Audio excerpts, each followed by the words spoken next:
Tail the tape for this one brought to you by Arkham Trade with Intelligence. Luke Trainer is 30 years of age. Roland Dunlap is 3 years older. You can see Trainer listed at 6'6" with that 80-inch reach. Roland Dunlap, for his height, has a significant reach advantage over most people, but not tonight. He's 1 inch shy compared to Luke Trainer. Roland Dunlap in the blue trunks. The gent Luke Trainer in the gold. Southpaw stance immediately switched to orthodox for Roland. And you can see Roland Dunlap likes his hands down. He's a very tricky and very unorthodox fighter. A good calf kick there by Luke Trainer, utilizing those long legs. Looks really heavily muscled as well, Luke Trainer. And Dunlap tries to blast through with a double. He bails on it, but he still gets the clinch up against the fence. Let's see what Luke Trainer does with this position. I think he's trying to sell Luke Trainer on another calf kick. And look at the swelling already on that leg. The front of the right shin for Roland Dunlap showing damage from just a couple of kicks.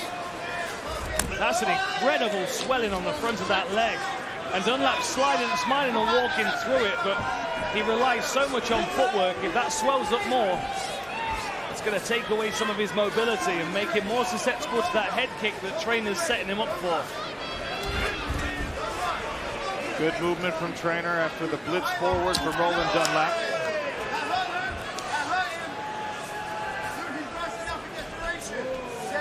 Good feint there by both guys, testing each other's reactions.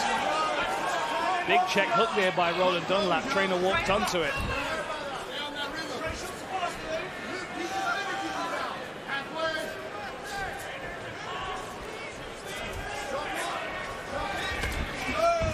Flash forward. They went chest to chest momentarily and then both thought about a kick. Little flash to the cup there on Luke Trainer.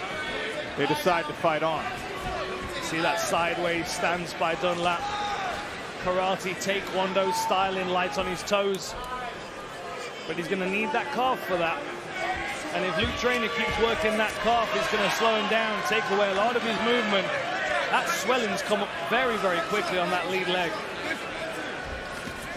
That's a good long hook there by Dunlap. Covered distance well. Dunlap doing a really good job of leading these exchanges with the hands. Not staying out at that long distance the Trainer is capable of striking at with the reach advantage.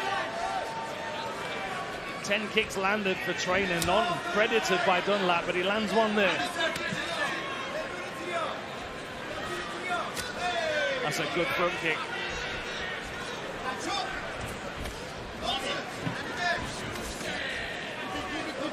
Dunlap trying with the tricky timing on the head kick. Trying to find that was a nice spinning attack.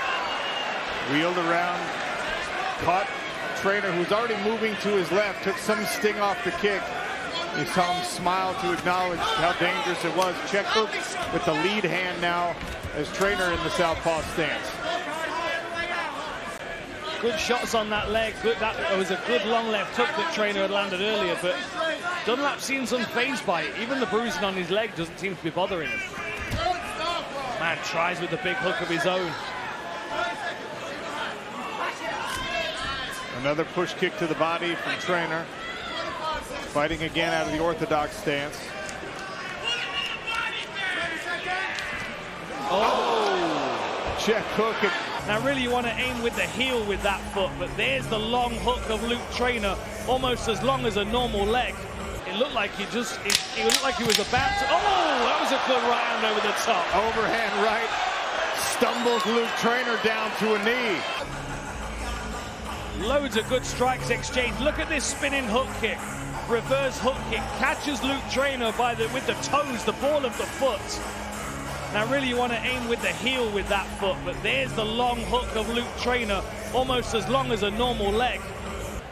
That's Grimshaw and company in the corner of Luke Trainer. Eric Nixick. Let's go!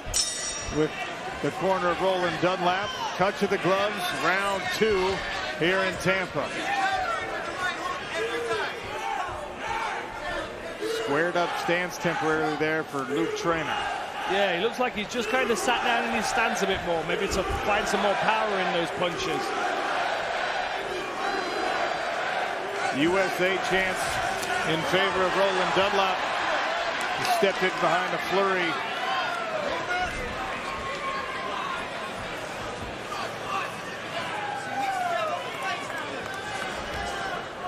As has been a theme tonight here in Tampa, razor-thin margins in the striking comparison from round number one.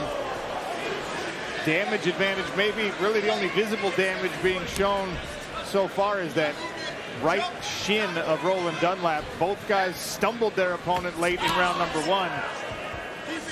But Dan, if you're in the corner, who are you telling, hey, you got that first frame? Man, I kind of feel like Luke Trainer stole it just purely with the better quality of strikes. I mean, it was such a close round. I think Dunlap's confidence was on the rise all the way through that round, even if he was getting picked with some shots. But now it seems like his confidence is bringing strikes success. So this is something that Trainer's got to be cautious of. He doesn't want to allow momentum to gather on the side of Roland Dunlap. More decisiveness called for from the Trainer corner. Yeah, I think the concern, if I was in the Luke Trainer corner, is that he's just kind of waiting a little bit too much. He's allowing Roland Dunlap to lead the dance with the strikes, even with just pure volume. Defense is its own reward.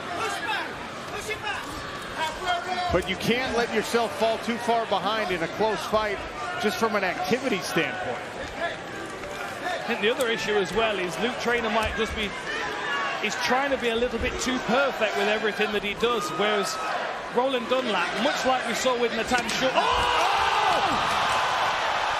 What? The bottom of the foot right to the face, and that will lead to the TKO. What a from kick. Luke Trainer. Man. Whoa. Man, we were just saying I was just saying he was trying to be too perfect and pick his shots. Always dangerous. Here we are. Feints it one time, Dunlap backs up to the fence, puts his foot on, tries to spring off, and as he drops his hands, that front kick snaps under his chin, lifts his head up, shakes his brain.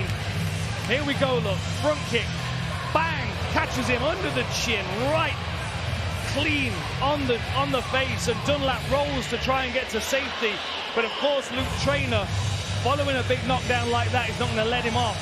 Follows him with the hammer fists. We've got some shots to the side of the head, hammer fist, hammer fist, hammer fist, and the referee jumps in.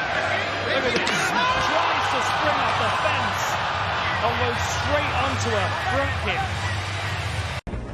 Click below to subscribe and watch more MMA content.